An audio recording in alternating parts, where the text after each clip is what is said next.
Hello, and welcome to a PowerPoint that is basically designed to one, show y'all how to access Northampton's library's databases, and two, show y'all some tips and tricks in order to best navigate them, but also get the most out of your time while using them. So yeah, feel free to follow along on your own devices as you kind of watch this video on the side, or just save it because, the class might change, but your way of accessing and navigating the databases probably never will. So what you're going to want to do is go to Northampton's main website. So it's just up here at the top, northampton.edu. And then from there, you're going to hover over student experience and support, and then go down here to where it says library services.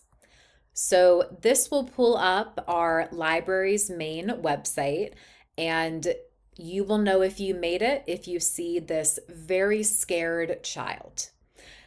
He has been the face, for lack of a better word, of our library for quite some time, at least since I've been here, which is closing in on, 7 years. Um, but, he's got books behind him and he looks terrified. So he must also be ready to enter our databases. So if you scroll down, you'll see, the library contact info, all that stuff. What you're going to focus on, though, is this EBSCO Discovery Service. So I like to think about this as the Google into our databases. So basically, you're going to use your search terms and start searching here. But before you do that, a couple things. You always want to make sure that you hit full text. Because sometimes we only have access to maybe like half the article or a summary of the article. So this ensures that everything you get back will be the entire article. And if you're looking for your specific scholarly source, you want to make sure you click this. So peer reviewed or scholarly only. As you'll find out if you don't click this, our databases have access to all of the credible research. So, we've already talked about in some aspect how we know that a source is credible, right? We've talked about maybe it's a .org, a .gov, a .edu. It's a .com, but it's a newspaper, right? Something that has that credibility behind it. So if you don't click that, just so you know, for potential future reference, everything that you find on our databases is credible. So yes, you are more than welcome in my class to go on to Google and, search for your quote unquote regular sources through there. But that is another benefit of our library's database is they have videos, they have, newspaper articles, stuff like that. So either way, it's going to be credible. But we are going to make sure that everything is scholarly for today's example. So again, depending on what your topic is, you want to put in your search term. I'm going to keep it kind of broad for this first example. And so if I were to write a paper, I would want to talk about education. So we hit search and okay. So this is a great example of double checking your search terms because the very broad education comes out with 3.1 million results. Yeah, I'm not reading all of that, right? So this is where, and again, the databases kind of help you. They give you other popular searches. So, we obviously, whether this is English 1 or English 2, you're viewing this video, we talked about, narrowing down your search terms, your topics. So let's see, within the broader umbrella of education, I actually want to talk about book banning. And now we've got 568. So again, I am still not going to look through all 568 of those, but it's a lot more manageable. So before we start kind of looking through articles, one last thing that you want to make sure that you do is you want to click on all filters up at the top. And over here, if you did forget to hit full text or peer reviewed before, you can, click on them right here.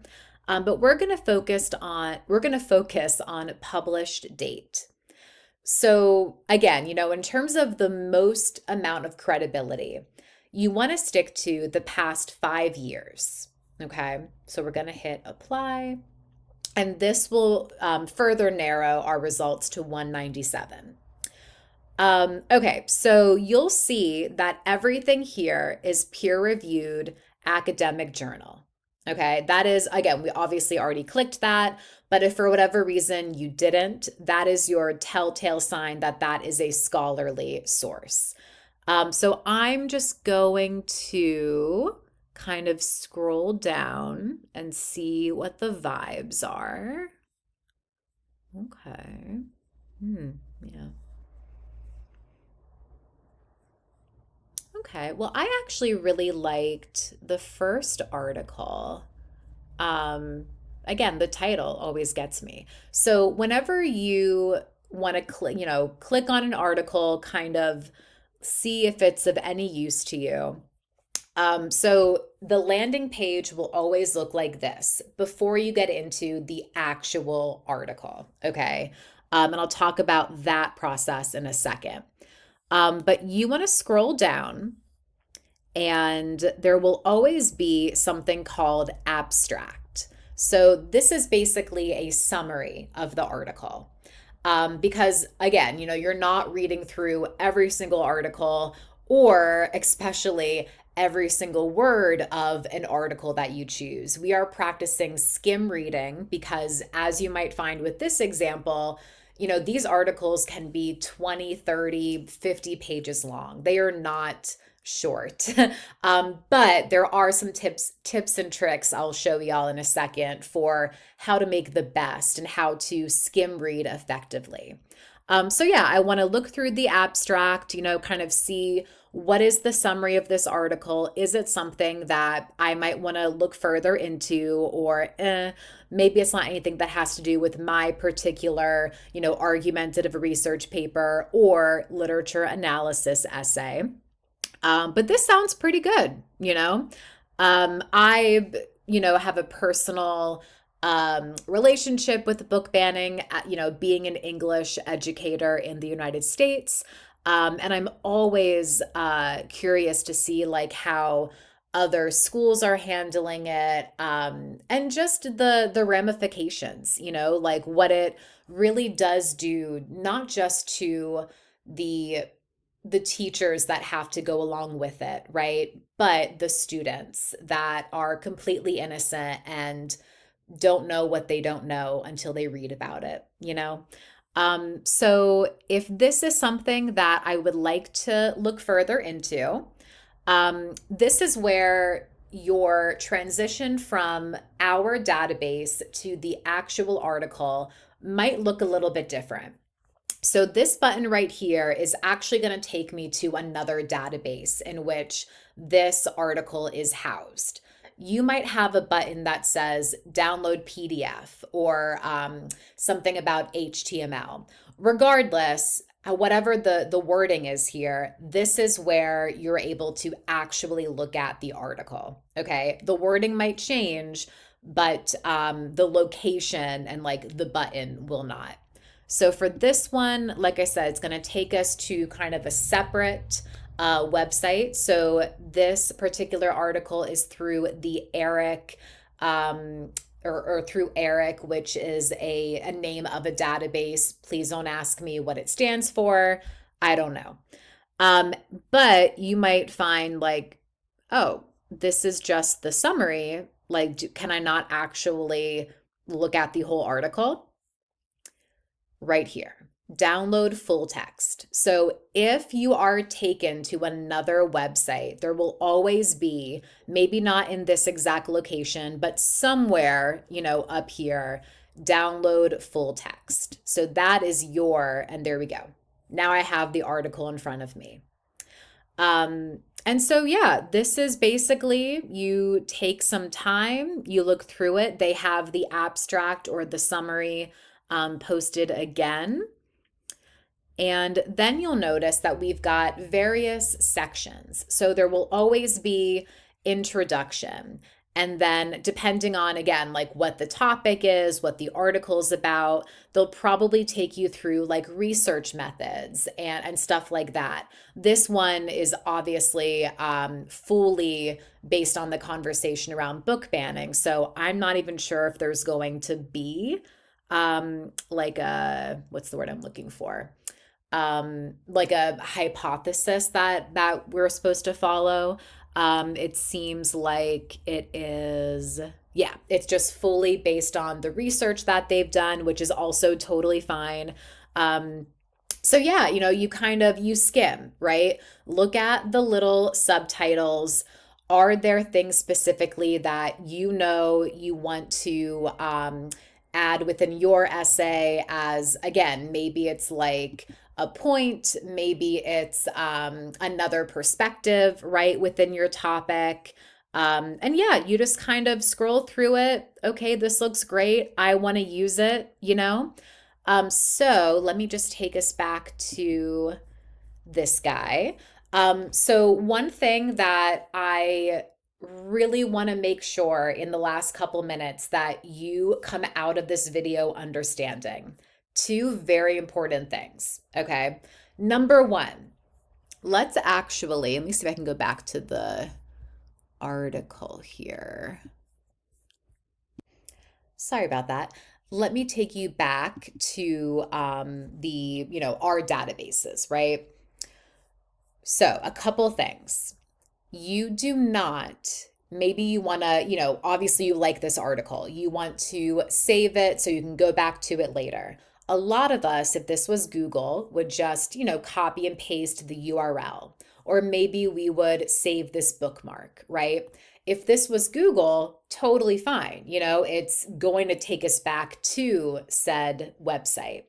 For whatever reason, if you copy and paste this and you use that to come back to it, I have found that 9 times out of 10, it will not be able to take you back to this exact landing page. Again, don't ask me why. That's an IT question or a computer question. So therefore, we have the PDF, right? If you're using your personal device, which I know the majority of us are, you want to download it. You want to save it to your device. That way, if the actual link does not work, you have the download, you're good to go. Or you can send it to yourself. So you can email it under share. If you go to email, put in your email, and then that way it'll send you a link that will work. Okay, so either download the article to your personal device or share it. Do not just copy and paste the URL. This will not take you back. Okay. And then the last point I want to make is in terms of the works cited citation, right? I know we talked about EasyBib, Citation Machine. You do not have to do any of that if you find something through our databases. You will click on the little quotation marks here, cite, double check that it's MLA, which it most likely will be. And this will be your works cited citation. So all you have to do is copy and paste that into your document, right? So again, two major things to keep in mind. You either want to download the article onto your device or share it to yourself. and click on this to get the works cited citation. I hope this was